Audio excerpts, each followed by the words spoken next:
We are in lecture 5. The ultimate objective for this lecture mainly focused on to solve the problems in plane membrane. In the last lecture, we derived the formulas for three-dimensional and one-dimensional mass transfer equations. Based on the equations, in this session, we have to solve the problems in plane membrane. Now, we have to solve the problems based on Fick's law of diffusion. Consider this problem number 1. A gaseous hydrogen is stored at elevated pressure in a rectangular steel container of 10 mm wall thickness. The molar concentration of hydrogen in steel at inner surface is 2 kg mole per meter cube, while the concentration of hydrogen in steel at outer surface is 0.5 kg mole per meter cube. The binary diffusion coefficient for hydrogen is 0.26 into 10 power minus 12 meter square per second. Now, what is the mass flux of hydrogen through the steel? This is to be find out. So, the physical statements of this problem is converted into line diagram as shown in figure. So, the container with the thickness of 10 mm. So, the thickness of the container wall is 10 mm thickness. The concentration at inner side is 2 kg per meter cube and outer side is 0.5 kg per meter cube. So this is higher concentration side, this is lower concentration side. So the species will move from higher concentration side to lower concentration side. The diffusion coefficient is 0.26 into 10 power minus 12 meter square per second. So all these data are listed out here. So now what is we have to find? So we have to find the mass flux of the hydrogen through the steel. So when solving these types of problem, kindly go through the unit of this molar concentration. If the molar concentration is given, if you substitute these values, you will get it the molar flux. So after finding the molar flux, it is again converted into mass flux. How to do those things? Let's discuss these things in the next slide. So this is the diagrammatic representation. So what is the formula for finding molar flux? That is the MA by A is equal to D into Ca1 minus Ca2 divided by N. So this is the formula for finding molar flux. So what is D diffusion coefficient that is given in the problem? 0.26 into 10 power minus 12. So we substitute here. Then what is molar concentration at outer side, that is 2 kg mole per meter cube. Then what is the molar concentration at the outer side, that is 0.5. So substituting all these values, we will get the molar flux happens in this system. That is, after doing the mathematical operation, we will get the answer of 0.39 into 10 power minus 10 kg mole per meter square second.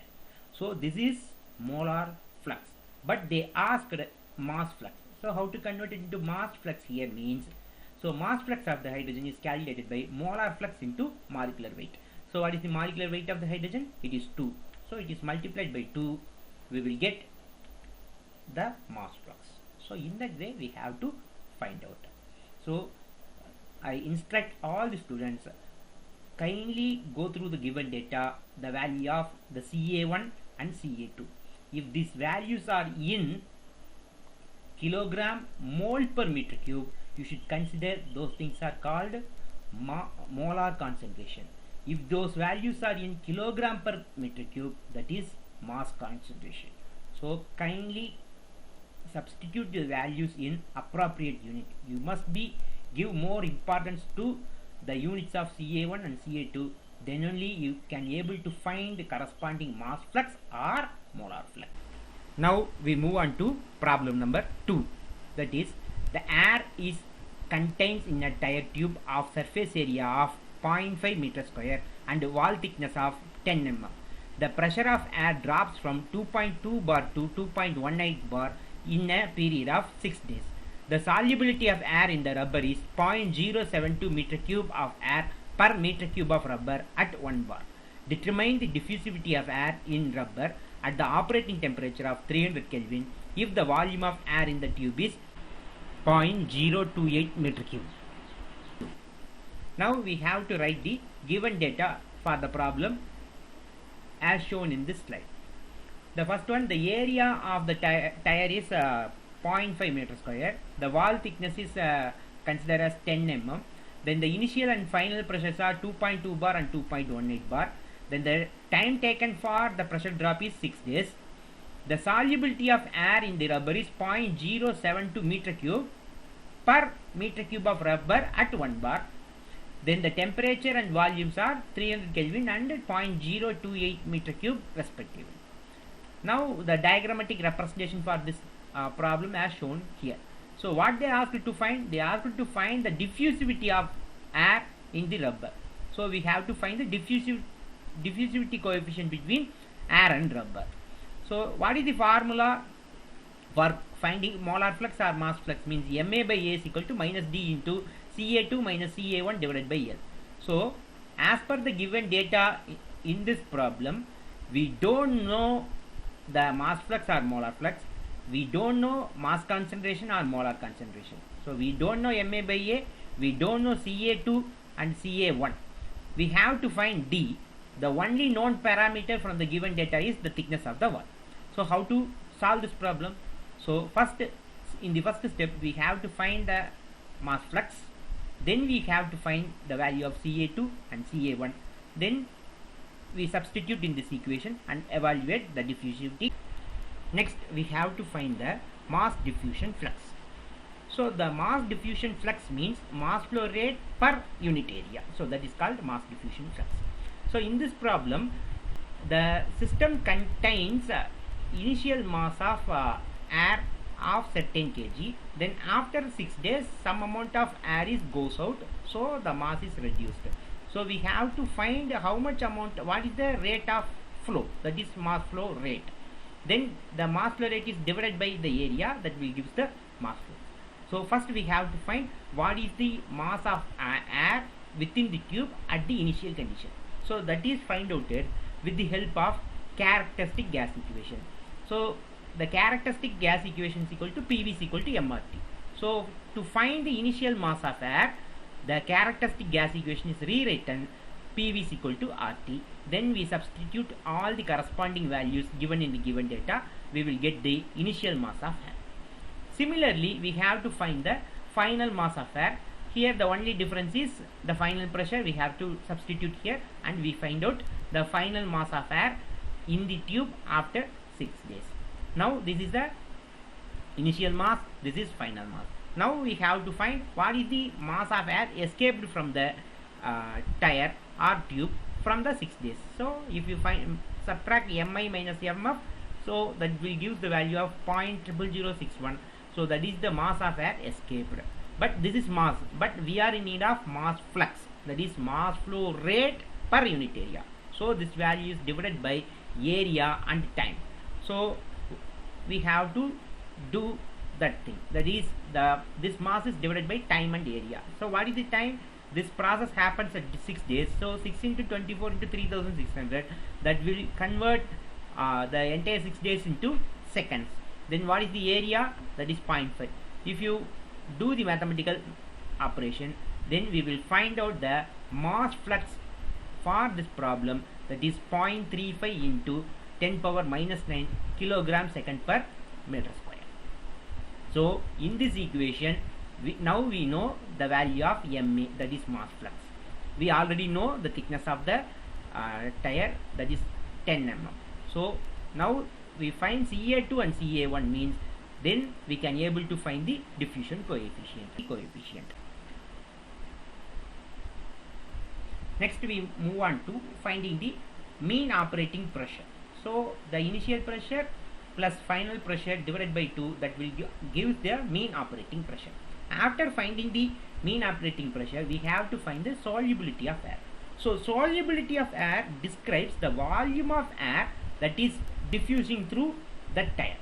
So the value given in the problem is 0.072, that is the solubility of air at 1 bar operating condition. But at the inner side, the pressure is 2.19 bar. So at this condition, the solubility value is find out it by multiplying 0.072 into 2.19. So that is the value, that is 0.1577 meter cube is the solubility of air, that is the volume of air diffusing through the tire. So this is at inner side condition. Now with the help of this data, we have to find out mass concentration value. So to find the mass concentration value, we use the characteristic gas equation, that is P1V1 by RT1. So if you substitute all the relevant values, here V1 is equal to the solubility at inner side. So if you substituting these values, we will get mass concentration at inner side. So after that one, we have to find solubility of air at outer side. So what is the solubility of air at outer side means what is outside pressure, that is 1 bar, and what is the solubility value at 1 bar condition given in the problem, that is 0.072. If you multiply these things, we will get solubility value, so that is 0.072 meter cube. So after finding this, we have to find the mass concentration at outer side by using characteristic gas equation, that is P2V2 by RT2. So that will give the mass concentration at outer side. So here also the instant of V2, we have to put the solubility of air value, that is 0.072. After doing the mathematical manipulations, we will get the value of mass concentration at exit or outer side. So now we know the mass flux, then mass concentration at exit and the mass concentration at inlet.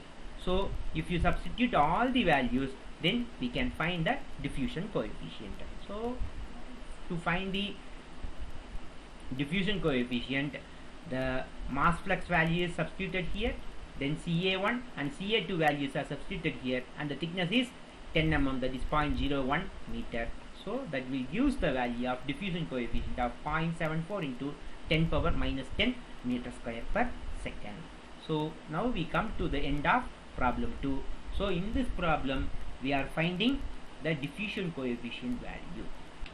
Now we move on to problem 3. The problem 3 states that the oxygen at 25 degrees Celsius and the pressure of 2 bar is flowing through a rubber pipe of inside diameter of 25 mm and wall thickness of 2.5 mm. The diffusivity of oxygen through the rubber is 0.21 into 10 power minus 9 meter square per second, and the solubility of oxygen in rubber is 3.12 into 10 power minus 3 kilogram mole per meter cube bar. Now we have to find the loss of oxygen by diffusion. So the inside diameter is 25 mm, the thickness is 2.5 mm. We have to find the loss of oxygen by diffusion. First we have to write the given data. So the temperature of the system is 25, inside pressure is 2 bar, and the inside diameter is 25 mm. So from the diameter we calculate the radius, that is 0.0125 meter. Then the thickness is 2.5 mm. So with the help of radius and thickness, we have to find the outside radius, that is 0.015 meter. Then the solubility value is given, that is 3.12 into 10 power minus 3 kilogram mole per meter cube bar. So they asked to find the loss of O2 by diffusion per meter length. So to evaluate these things, we have a formula to find the molar concentration. First we have to find the molar concentration. So Ca1 is equal to solubility into inner pressure. So 3.12 into 10 power minus 3 into 2, that will give the molar concentration at inside of the tire. Now we have to find the molar concentration at outside of the tire. So that will give the solubility at into outer pressure. Here we are assuming that 1 bar is the outer pressure or the ambient pressure. So the solubility is multiplied with ambient pressure, that will give the molar concentration at outside condition. So now we know Ca1, Ca2 and also diffusion coefficient. So substitute all the values here, we will get the molar flux or diffusion flux, that is 2.62 into 10 power minus 10 kilogram mole per meter square second. Here once again we consider this here R2 minus R1. Why means this is a cylindrical shape, so we have to substitute the outer radius minus inner radius here. So now we come to the end of problem 3. So in these 3 problems we discussed the concept of Fick's law and one-dimensional diffusion equation for solving the various configurations of problems. Now we come to the end of lecture 5. In this lecture we solved the problems based on Fick's law and one-dimensional mass transfer. So in the next lecture we move on to equimolar counter diffusion and isothermal evaporation of air. Thank you for listening.